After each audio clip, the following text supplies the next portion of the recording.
Not need this then? I do. Good morning, everyone. How are you? Morning. I'm here to talk to you guys about course selection for the upcoming school year, as well as go over some graduation requirements and kind of give you some tips and information in regards to your plans after graduation. First, I'd like to introduce everyone in case you don't know who we all are. Mrs. Nair, Ms. Heineman, Ms. Mooney, and Mr. Glee/Miss Koya. She'll be back on April 1st for anyone that has her. First, I want to talk about your guys' high school transcripts. You need to remember that that is a very important document. Your high school transcript is going to be what the colleges look at when they're deciding whether they accept you or not.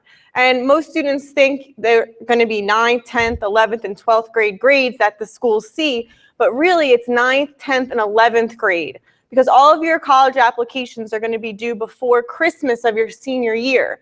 So your transcripts will be sent based on the end of your junior year. So I can't stress enough how important it is to do well this year, 10th grade and 11th grade. They're the most important years for your transcript.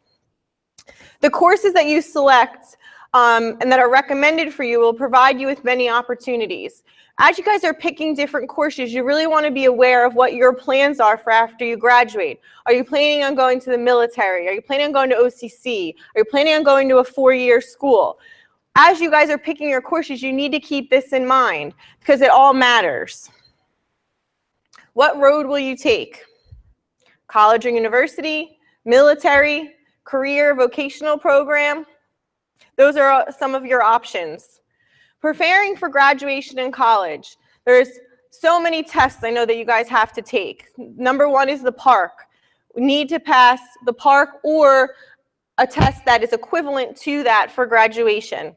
PSATs, you take them in 10th grade and 11th grade. It's really important to take them seriously. One, because it can count as one of your requirements for the PARC, and the other is it's the great practice for the SAT.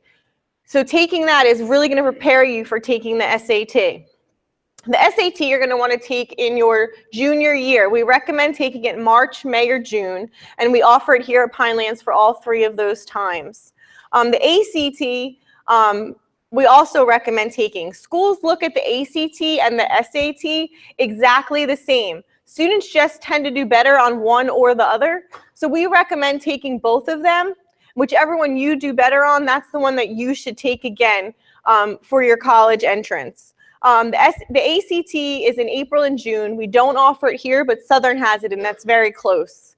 The ASVAB, that's a test that the military will come and distribute to the students your senior year. Now, it's a great test even if you're not going into the military. It's a career assessment test. So if you're having issues or difficulty, which most students do, figuring out what avenue or field you want to go into when you graduate, this is a great opportunity to kind of help figure that out. So when you hear the information about the ASVAB, even if you're not planning or thinking of the military, it's still something I would definitely consider taking. And the last is the AccuPlacer. That can count for the PARC as well, but also that's going to be the entrance exam you take to go to Ocean County College. What it's doing is measuring your ability in reading and math to make sure that you're prepared for a college level class. So you definitely want to make sure you do well on that as well. The PARC, if you have not yet passed the PARC or an alternate assessment, you will be placed in an English and or math career readiness course. So if you have not passed the PARC or any of the tests that I just went over, you will have to take this course. That'll be something that your counselor will put into your schedule in English or math or both, depending on where your area of weakness is. Graduation requirements. There's 125 credits to graduate from Pinelands. Within those 125 credits, 4 years need to be English and physical education, 3 years of math, science, and history, 1 year of a foreign language, 1 year of a visual and performing art, 1 year of a career education, and a half a year at minimum of a financial literacy. What elective should I choose? We have a lot of new electives for this year, and a lot of them are semester courses. So as you guys are filling out your sheets, please remember if you pick a semester course, you have to pick 2 because it needs to equal a full year. So we have quite a few of these, and you'll learn more about these tomorrow when we have the elective drive. So you can kind of get more information specifically on any of these that you are interested in. Visual and performing art electives. These are all the electives that qualify to meet this requirement. Additionally, if a student is in their 3rd year of one of these courses, visual and performing art, that may also count towards your career elective. So if you have 3 years, so if you're in drama for the 3rd year, that could count as your career course. These are a list of your career courses that qualify for the Century Life and Careers. Financial literacy. You can either take a half a year of a Keys to Financial Success or AP Macro or AP Microeconomics, which are both full year courses. What is the procedure for course selection? All of you should have received a course selection sheet. Looks like this, one or the other, depending on what grade you're in.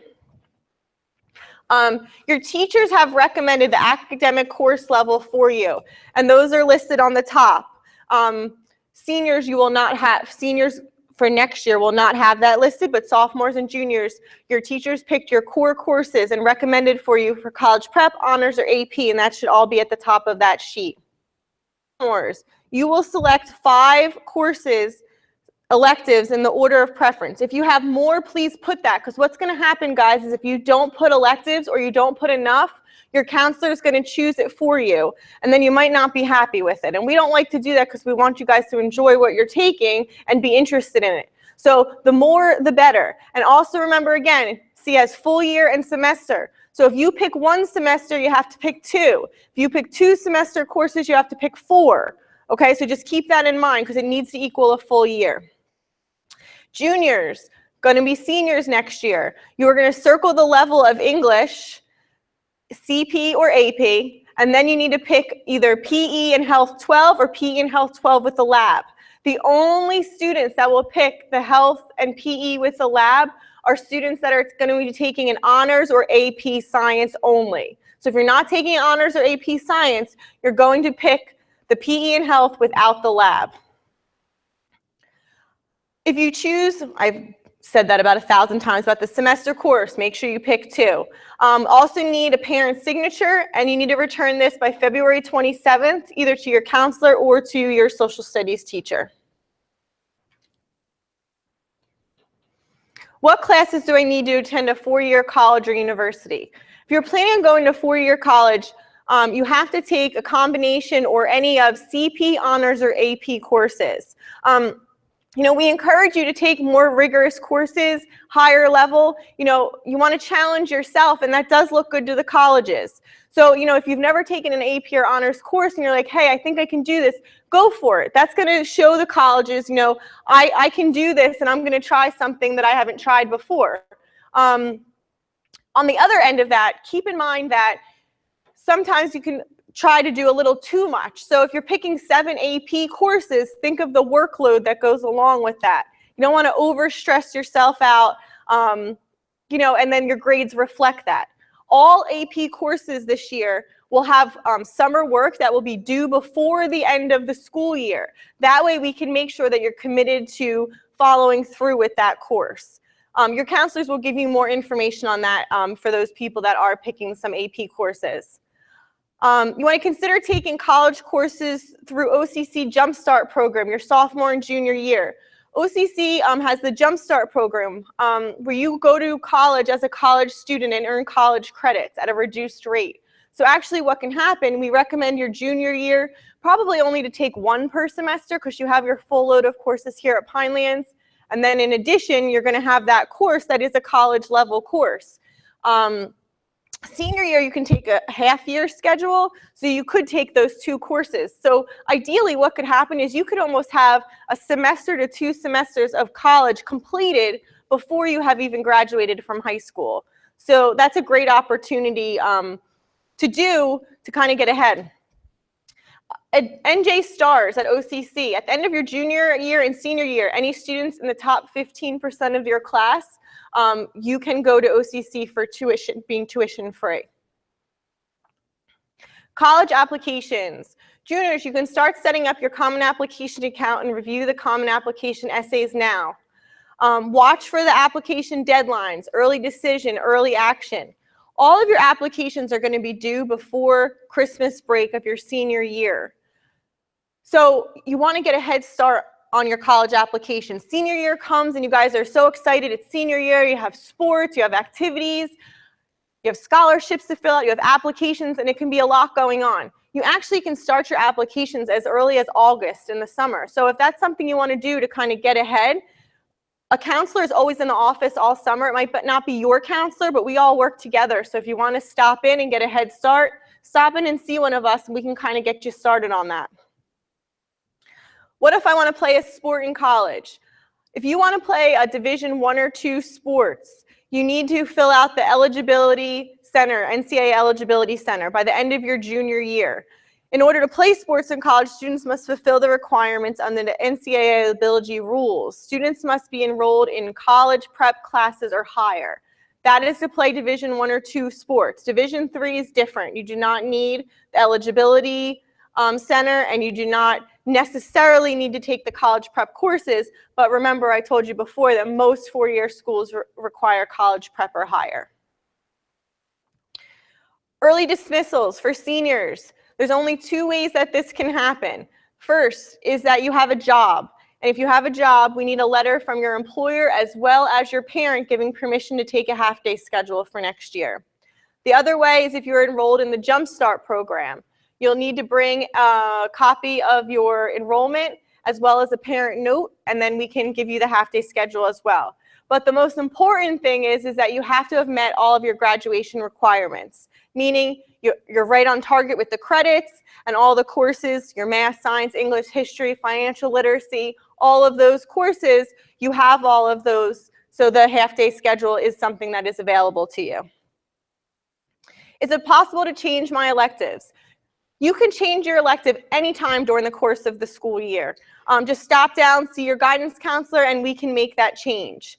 All changes must be made before the start of school next year, before the first day. So if you aren't sure about something, at least come in and talk to your counselor so that we can make sure you're happy with your schedule before that first day, because then after that, there's not going to be any changes. Another change for next year is study halls. No sophomores will have study halls, and students enrolled in 2 or more AP courses, 2 lab sciences will be considered for study halls, nobody else. The future is in your hands. Does anyone have any questions about course selection, graduation?